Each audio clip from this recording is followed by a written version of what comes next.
असतो मा सद्गमय तमसो मा ज्योतिर्गमय मृत्योर्मामृतं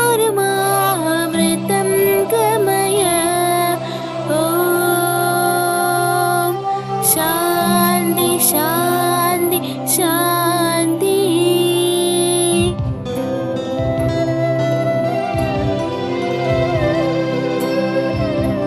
नमस्ते, मैं हूं शिजू एसजी और आप देख रहे हैं गुरुकुल यूट्यूब चैनल। आज मैं आपके सामने कृष्णा अग्निहोत्री के आना इस देश उपन्यास की कथा वस्तु को लेकर आया हूं।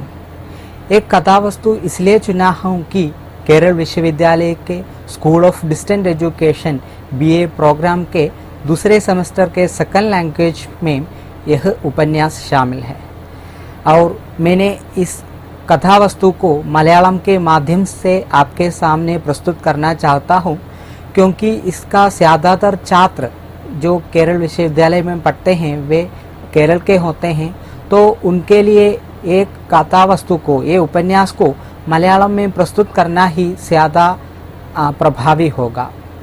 आशा करता हूँ कि मेरा यह लघु प्रयास आप सबके लिए लाभदायक होगा और हाँ, आप मेरे इस चैनल को सब्सक्राइब और लाइक करना भी मत भूलें। तो हम सीधे कथा वस्तु की चर्चा करेंगे। यही उसका सारांश है, जो आपकी कहानी उपन्यास है उसका सारांश देखिए। आना इस देश एक लघु उपन्यास है। आना इस देश എന്ന് പറയുന്നൊരു ചെറിയ ഉപന്യാസമാണ്।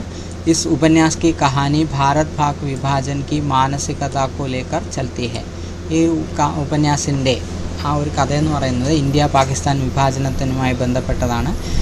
उपन्यास की नायिका सुरैया है, जो पढ़ी लिखी और अच्छी तरह गाती भी है। കഥയുടെ ഉപന്യാസത്തിൻ്റെ നോവലിൻ്റെ നായിക എന്ന് പറയുന്നത് സുരയ്യയാണ്। ആ സുരയ്യ എന്ന് പറയുന്ന നല്ല വിദ്യാഭ്യാസമൊക്കെ ഉള്ള, നന്നായി പാടുകയും ചെയ്യുന്ന ഒരു സ്ത്രീയാണ്। സുരയ്യ का पति परवेज़ है, സുരയ്യയുടെ ഭർത്താവ് പർവേസ് ആണ്। परवेज़ എയർഫോഴ്സ് का अफसर है, അയാൾ എയർഫോഴ്സിലുള്ള ഒരു ഉദ്യോഗസ്ഥനാണ്। पति उसे बहुत तंग करता है, ഭർത്താവ് അവളെ നന്നായിട്ട് ഉപദ്രവിക്കാറുണ്ട്। पति के क्रूर स्वभाव के कारण वह बहुत ही दुखित है, ഭർത്താവിൻ്റെ ക്രൂരമായിട്ടുള്ള സ്വഭാവം കാരണം അവൾ വളരെ വിഷമിച്ചാണ് ജീവിച്ചിരുന്നത്। लेकिन जब गर्भवती हुई तब वह परवेज़ अत्यंत आह्लादी हो जाती है, പക്ഷേ ഭാര്യ ഗർഭിണിയാകുമ്പോൾ അയാൾ ഒരുപാട് സന്തോഷിക്കുന്നുണ്ട്, പർവേസ് ഒരുപാട് സന്തോഷിക്കുന്നുണ്ട്।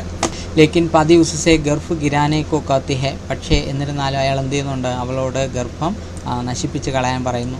സുരയ്യ इससे सहमत नहीं थी, പക്ഷേ സുരയ്യ ഇതിന് തയ്യാറായിരുന്നില്ല। इसलिए वह अपना घर चली जाती है, അതുകൊണ്ട് അവൾ അവളുടെ വീട്ടിലേക്ക് പോവുകയാണ്। സുരയ്യ एक बच्ची को जन्म देती है, സുരയ്യ അപ്പോഴത്തേക്ക് എന്ത് ചെയ്യുന്നു, ഒരു പെൺകുട്ടിക്ക് ജന്മം നൽകുന്നു। लेकिन उसकी दादी के गलत पालन पोषण के कारण बेटी की मृत्यु हो जाती है, പക്ഷേ അമ്മുമ്മയുടെ ശ്രദ്ധക്കുറവ് കാരണം ആ കുട്ടി മരിക്കുകയാണ്। परवेज़ के घर में भी उसका स्थान नहीं रहा, तो पति के घर से वापस आने के कारण परवेज़ के घर में भी उसके लिए कोई महत्वपूर्ण स्थान नहीं था। ആ പർവേസിൻ്റെ വീട്ടിലും അവൾക്ക് വേണ്ടത്ര സ്ഥാനം ലഭിച്ചിരുന്നില്ല। परवेज़ किसी दूसरी स्त्री से विवाह करता है, परवेज़ അവളുടെ ഭർത്താവ് പർവേസ് മറ്റൊരു സ്ത്രീയെ വിവാഹം കഴിക്കുന്നു। സുരയ്യ അത്യന്ത ദുഃഖി हो जाती है, അങ്ങനെ സുരയ്യ ഒരുപാട് വിഷമിക്കുന്നു। उसके जीवन में आगे बढ़ने के लिए अब कुछ नहीं था, അവൾക്ക് ഇനി ജീവിതത്തിൽ വേറെ പ്രതീക്ഷകളൊന്നും ഇല്ലായിരുന്നു।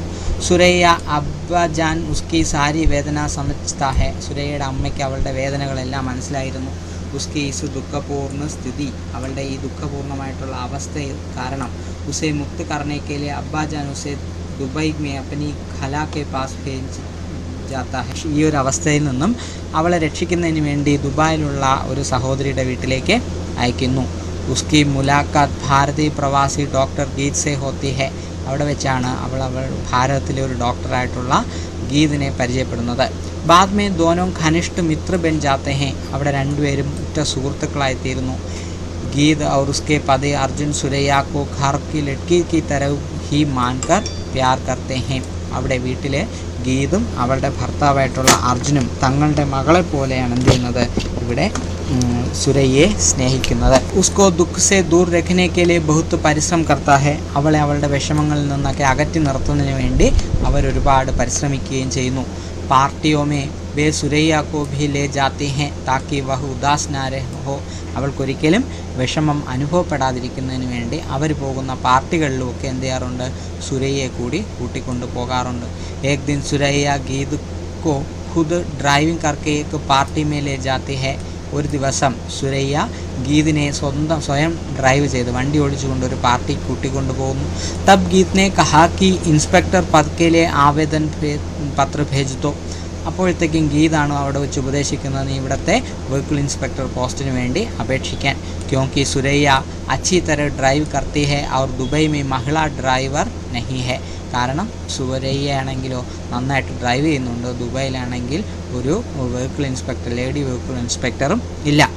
ഗീത് കെ പ്രോത്സാഹൻ സെ ഉസേ ഡ്രൈവിംഗ് ഇൻസ്പെക്ടർ കാ പദ് മിൽത്താ ഹെ. അങ്ങനെ ആ പ്രോത്സാഹനത്തിലൂടെ അവൾ പ്രവർത്തിക്കുകയും അവൾക്ക് അവിടെ ഡ്രൈവിംഗ് ഇൻസ്പെക്ടറായിട്ടുള്ള പോസ്റ്റ് ലഭിക്കുകയും ചെയ്യുന്നു. യഹ് ഖുഷ്ഖബരി ഫോൺ കർക്കെ വഹ അപ്നി മാ ഓർ നാനി കോ കഹത്തി ഹെ. ഈ സന്തോഷ വാർത്ത ഫോൺ ചെയ്ത് നാട്ടിലെ അമ്മയും മുത്തശ്ശിയൊക്കെ അറിയിക്കുന്നു. काम में प्रवेश करने से पहले भारत जाकर सुरैया के परदादा और परनानी से मिलने को दादी उससे कहती है.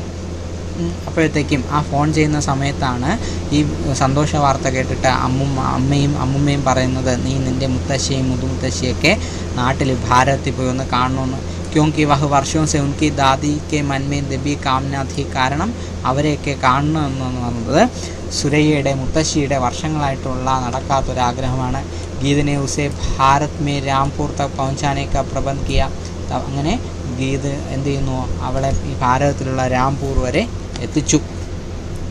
गीत और सुरैया इंदौर पहुंचती तो उनका स्वागत के लिए गीत के पिता भाई और भाई के मित्र आमिर എയർപോർട്ട് में थे. അങ്ങനെ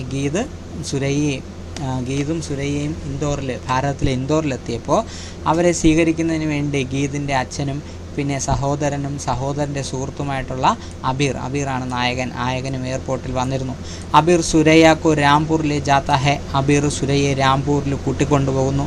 സുരയ്യ അപ്പനെ ബന്ധുജനോ സെ മിൽത്തി ഹെ. സുരയ്യ അവിടെ തൻ്റെ ബന്ധുക്കളെല്ലാം കാണുന്നു. ഉസ്കോ ഉപഹാർ ദേത്തി ഹെ. അവർക്ക് സമ്മാനങ്ങൾ നൽകുന്നു. ഇസി ബീച്ച് അബീർ ഔർ സുരയ്യക്ക് ബീച്ച് പ്രേം ശുരു ഹോത്തി ഹെ. ഇതിനിടയ്ക്ക് അബീറിനും സുരയ്യയ്ക്കും ഇടയ്ക്ക് ഒരു പ്രണയബന്ധം ഉടലെടുക്കുന്നു. ലേക്കിൻ അബീർ കി മാ സെ വഹ് ജാൻ ജാത്തി ഹെ കി അബീർ കി ഷാദി ഹോനെ വാല ഹെ. പക്ഷേ അബീറിൻ്റെ അമ്മയിൽ നിന്നും സുരയ്യ മനസ്സിലാക്കുന്നു അബീറിൻ്റെ കല്യാണം ഉടനെ നടക്കുമെന്ന്. സുരയ്യ വാപ്പസ് इंदौर चलती है. സുരയ്യ തിരിച്ച് വീണ്ടും ഇൻദോറിലെത്തുന്നു. आतंकवादी मामलों से सुरैया को दुबई से वापस जाने की आज्ञा मिलती है. ആതങ്കവാദി ഈ തീവ്രവാദമായിട്ടുള്ള പ്രശ്നങ്ങൾ കാരണം സുരയ്യയ്ക്ക് ദുബൈയിൽ നിന്ന് തിരിച്ചെങ്ങോട്ട് പോകേണ്ടി വന്നു, പാകിസ്ഥാനിലേക്ക് പോകേണ്ടി വരുന്നു. ഉസ്കി പാകിസ്ഥാൻ ലൗട്ട്നെ കെ ബാദ് ഉസ്കി മാ ഏക് ആതങ്കവാദി ഘട്ടനെ में बुरी तरह घायल हो जाती है. പാകിസ്ഥാനിൽ മടങ്ങിയെത്തുമ്പോൾ അവളുടെ അമ്മ ഒരു തീവ്രവാദി ആക്രമണത്തിൽ വളരെ മോശമായിട്ട് അവർക്ക് മുറിവേക്കുന്നു. ചികിത്സാ के लिए वे भारत लाई जाती है. അങ്ങനെ ചികിത്സയ്ക്ക് വേണ്ടി നേരെ അവരെ ഭാരതത്തിലേക്ക് കൊണ്ടുവരുന്നു. आतंकवाद हिंसात्मक होने के कारण सुरैया की पाकिस्तान लौटना पड़ता है. പക്ഷേ ആതങ്കവാദ് ഈ തീവ്രവാദി ബന്ധങ്ങൾ കാരണം സുരയ്യയ്ക്ക് തിരിച്ച് പാകിസ്ഥാനിലേക്ക് പോകേണ്ടി വരുന്നു. ലേക്കിൻ ഫ്ലൈറ്റ് നഹി മിൽത്തി ഹെ. അവൾക്ക് ഫ്ലൈറ്റ് കിട്ടുന്നില്ല. ഇവിടെ രണ്ട് ഇൻസിഡൻ്റ് ആണ്, ഒരേ സമയത്തല്ല ഇത് സംഭവിക്കുന്നത്.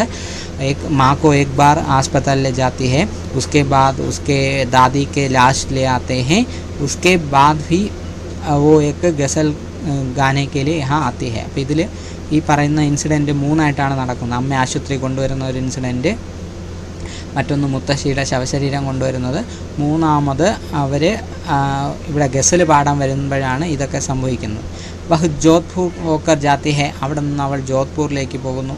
ജോധ്പൂർ സെ അബീർ കാ മിത്ര അങ്കിത് സുരയ്യ കോ ടാക്സി സെ ചെക്ക് പോസ്റ്റ് തക് ഛോഡ് ഗയെ.